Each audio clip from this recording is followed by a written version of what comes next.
If you're over 60 and you feel like your best years are behind you, I want to tell you something that might shock you. They're not. In fact, your best years can still be ahead of you if you choose to make them. I've seen people reinvent themselves at 62, build something meaningful at 70, and find their true purpose at 75. So the real question is not, can you change your life after 60? The real question is, will you allow yourself to believe that you still can? And before I go any further, tell me in the comments, what city are you listening from right now? I want to know where this message is reaching and who out there is ready to build the next chapter of their life with intention.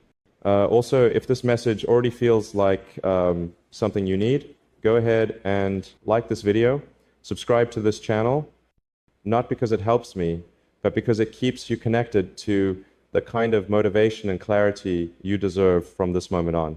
We're in this together. Let me share something with you. 3 years ago, I spoke to a man in Florida. He was 67.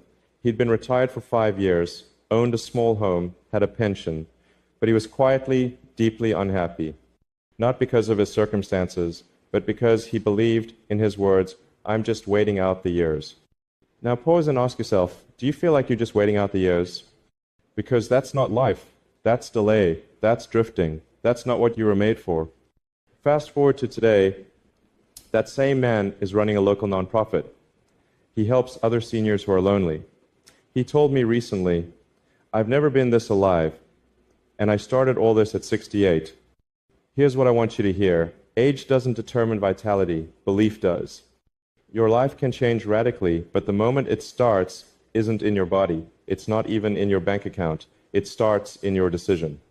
And if you stay with me through this video, I'm going to walk you through the most powerful mindset shift that I've seen completely transform lives after 60. That's the promise. Stay with me to the end, because that part is where everything turns. But for now, we need to begin with the lie most people carry without realizing it. Here's the first principle. You're not too old to start something new. You've just been trained to think your age is a reason to stop. That belief is what's holding most people hostage. It's what makes a person settle for television instead of reading, what makes them stop building, stop dreaming, stop reaching. But here's the truth, and it's not just motivational talk, it's neuroscience. Your brain still builds new pathways well into your 80s. That means your ability to learn, change, and grow is biologically alive. So the enemy isn't age, the enemy is stagnation. That mental fog that creeps in when we stop setting new goals. Let me ask you something. What's one thing you always said you'd do when you had time? What if that time is now? Write it in the comments. One thing, one spark. Let's light the fire. I've often said this. Failure is an option here. If things are not failing, you're not innovating enough. That applies to you too. If you haven't failed at anything new recently, it may be because you haven't tried anything new.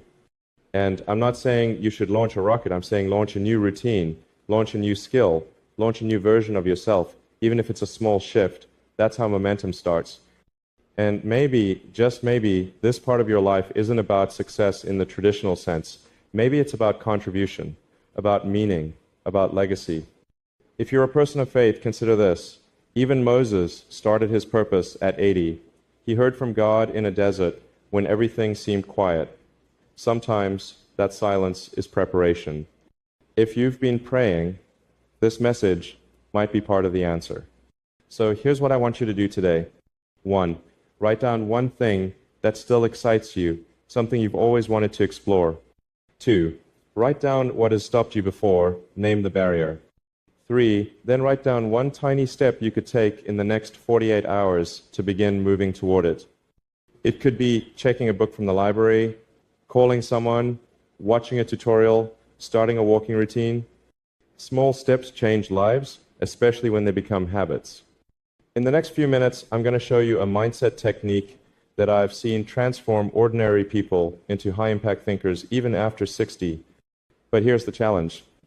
You must unlearn the idea that slow equals safe, because staying still is the most dangerous thing you can do right now. If you're still here, I just want to say you're already ahead of most people. Most people hear truth that stirs something inside them, and then they scroll past it. But you stayed, and that tells me something very powerful about you. You're not here to be entertained. You're here because something inside you still wants more from life.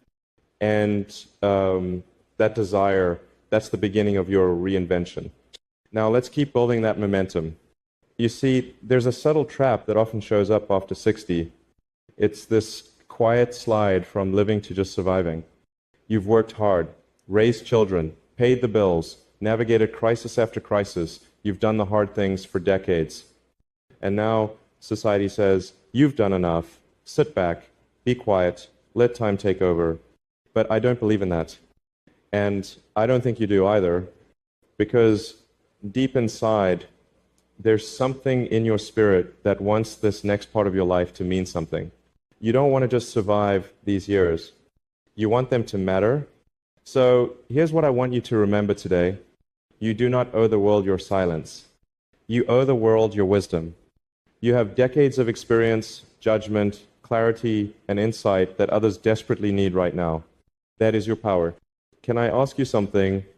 If there was one message you could leave behind for your grandchildren, your friends, your neighbors, what would it be? Drop it in the comments. I want to read it, because that message might just be the beginning of something bigger than you expected. It could turn into a blog, a book, a local class, a podcast, a weekly letter. You don't have to be tech savvy. You just have to be honest. That's what people crave today. Think of it like this. When NASA launches a rocket, the moment that takes the most energy isn't when it's cruising in space, it's when it breaks the Earth's gravity. That's where the resistance is strongest. That's where most of the fuel is burned. Now, the same is true for you. Right now, you might feel like breaking old patterns takes too much energy, that trying something new is too overwhelming. But once you break gravity, once you push through the resistance, everything gets lighter. You begin to float, you begin to glide, and most of all, you begin to feel free. Let me tell you about a woman I met at a speaking event in Colorado. Her name was Karen. She was 72. She said, Elon, I used to be a school teacher. I loved teaching, but after I retired, I just stopped. I didn't think anyone would want to learn from me anymore. Then one day, her granddaughter asked her to help with homework. That led to tutoring a few neighborhood kids. Within 6 months, Karen started a free after-school program in her community center. At 73, she was shaping young minds again, not because she had to, but because she realized you never stop being a teacher. You just stop giving yourself permission to share what you know. What's your Karen story waiting to happen? One of the most powerful questions you can ask yourself right now is this. Who am I becoming, and what story am I telling myself about what's still possible? Because identity is the engine of behavior. You can't change your future by just changing your schedule. You have to change what you believe about who you are. And maybe that's the biggest barrier for most people over 60. They've let the world write the ending of their story too early. But what if you rewrote it? What if instead of I'm too old, the new line was, this is the decade I finally give the world my best self? If you've been wondering, is there still purpose for me? Yes. Yes, there is. You were not created to simply fade out. There is something deeply spiritual about legacy, about choosing to build, even when the world says you've done enough. God does not stop speaking once you hit retirement. He still whispers ideas, opportunities, direction. You just need to slow down enough to hear again. So here's what I want you to do next. 1, write a new statement about who you are becoming. Not who you were, not what you did for a living, who you are now becoming. 2, speak it aloud. Say it each morning this week. Something like, I am someone who grows every day. I build, I teach, I love, I contribute. 3, then ask yourself, what's one thing this version of me would do today? Take that step. It could change the course of your week or your life. Now, we've talked about momentum, about shifting from survival to significance, about identity. But next, I want to show you a pattern I've seen over and over again in people who completely reinvent themselves, even in their 60s 70s, and 80s. And I'm going to give you something most people don't even realize they have control over. If no one has told you this today, I want to say clearly, you still have power, you still have potential, and you still have time. But time, at this stage, must be treated like oxygen, not something to waste, but something to breathe deeply and use deliberately. Now, if you've stayed with me this far, it's because you know deep down there's still something in your life that hasn't fully come alive yet. And I told you I'd show you a pattern I've seen in people who reinvent their lives after 60. That pattern starts with this. You must take control of your environment, or your environment will quietly control you. And here's what I mean. You can have the best mindset, you can write inspiring affirmations, you can even pray with full faith, but if you wake up every day surrounded by noise, clutter, doubt, and distractions, it dulls your spirit. It drains your energy before you even begin. So let me ask you, what does your environment say about your future? Is it supporting the person you're becoming, or silently pulling you back into who you used to be? Most people don't realize it, but after 60, the environment becomes even more influential. Why? Because you're spending more time at home. Your circle is smaller, your routines are more predictable, and that means your surroundings have more impact on your thoughts than ever before. Let me tell you about a man named Robert. He was 74, lived alone in a quiet suburb in Ohio. He told me, "I want to write a book, Elon, but I just can't seem to focus." So I asked him, "Where do you try to write?" He said, "On the couch with the television on, next to a pile of unopened mail and newspapers." See the problem? Environment was sending signals of confusion, noise, and distraction, not creation, not purpose. So we made one simple change. He cleared out a small desk in a sunlit corner. No clutter, just a notebook, a pen, and a reminder card that read, "I'm still becoming." 3 months later, he had 30,000 words written.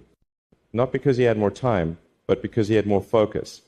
So I'll ask you again, what small change can you make in your environment this week that tells your mind, this is who I'm becoming now? Is it a reading chair with a Bible and a journal beside it?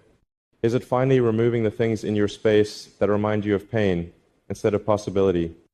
Is it posting a photo of the person you want to become? Drop it in the comments. What change will you make this week? I want to hear your vision. And if you're still watching, give this video a like, because the second half of what I'm about to share is where it all begins to connect. Here's something no one tells you directly. It's not too late, because your future is still longer than you think.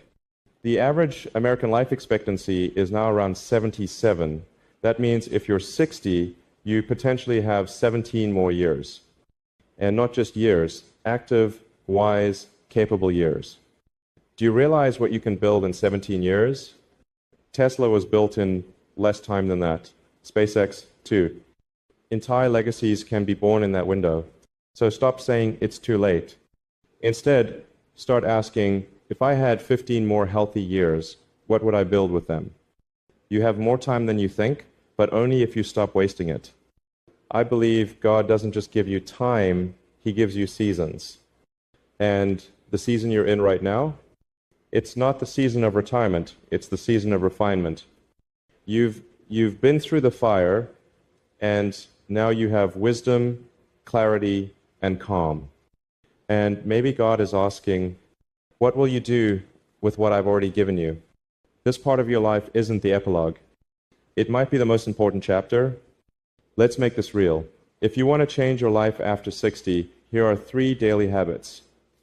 I recommend simple, powerful, and transformative.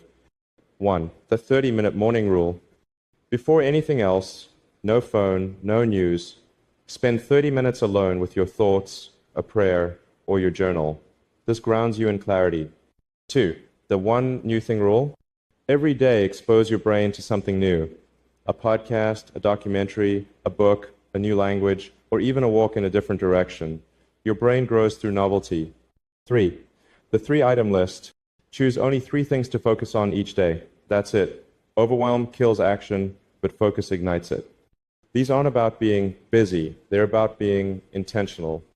Now, you've done the hard thinking. You've looked at your environment. You've challenged your identity. You've started to reclaim your energy.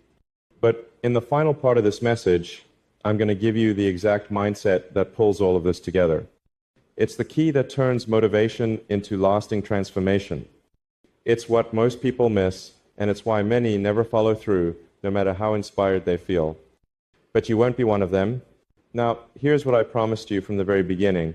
The shift that has helped thousands of people, including those in their 60s, 70s, and 80s, not just survive this stage of life, but completely redefine it. It's simple, but it's not easy. Ready? The moment you stop living for comfort and start living for contribution, everything changes. Let's break that down.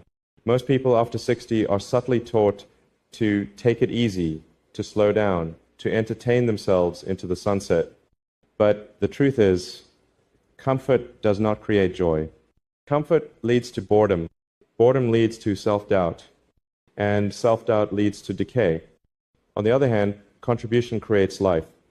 When you start contributing again, your wisdom, your time, your care, your voice, you awaken something eternal. You stop counting the days and start making the days count. And the best part? Contribution doesn't require wealth. It doesn't require perfect health. It just requires willingness. Let me tell you about a man named Charles, 82 years old. He was living in San Diego, quiet life, widowed, no kids nearby. One day, he sat in on a church meeting about community service. Someone mentioned they needed someone to just listen to the men in the rehab center down the street. Charles volunteered, not because he knew how to fix anyone, but because he knew how to listen. He showed up once a week, asked questions, smiled, shared a few words. Within 1 year, that center had the highest recovery rate in their program's history. When asked why, one man said, "I stayed clean because I didn't want to let Charles down." That's contribution. So let me ask you something personal. Who still needs you to show up? Who is waiting for your voice? Whose life could shift simply because you decided not to give up on your own? Because, make no mistake, someone is watching you. Maybe it's your child. Maybe it's your neighbor. Maybe it's a younger version of you who's silently hoping, please don't quit on life. Show me it's still possible. And maybe, just maybe, God has kept you here because your story isn't finished yet. I believe deeply that there's a divine assignment on every life, and sometimes the later chapters hold the most power because they come with depth, with scars, with lessons, with fire refined into gold. So don't bury your gifts. Don't quiet your wisdom. Don't underestimate your reach. Your next move might not just change your life, it might change someone else's eternity. I want you to picture this. It's 1 year from now. You've changed just a few things, not everything, just a few small but consistent choices.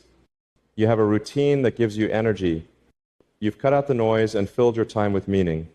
You've found one place to contribute, even if it's just an hour a week. You're sleeping better, feeling lighter, laughing more, moving more. You're no longer just aging, you're building again. That's what's possible.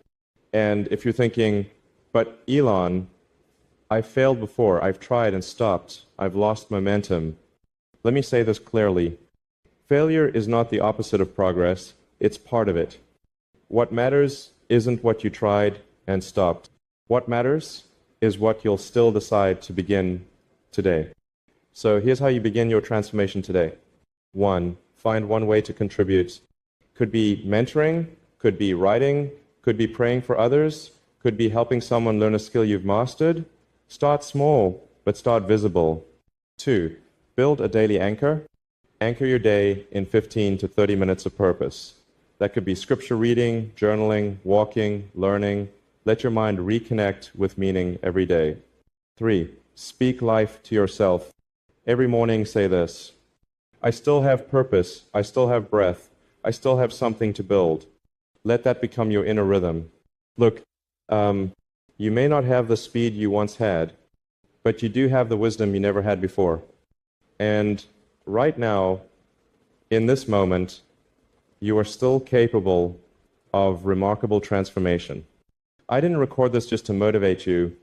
I did it because someone needs you to come alive again, because your voice matters, because your story isn't finished, because your best chapter may still be unwritten. So, here's my final message to you, and I hope you carry it with you. You are not done. You are not behind. You are not too late. You are just getting started. Drop a comment right now and say, I'm still becoming. Say it out loud, say it to yourself, say it to God, and say it every single day from here forward. Your life after 60, it doesn't have to be the closing act. It can be the rise. Check my playlist for more videos like this. See you in the next one.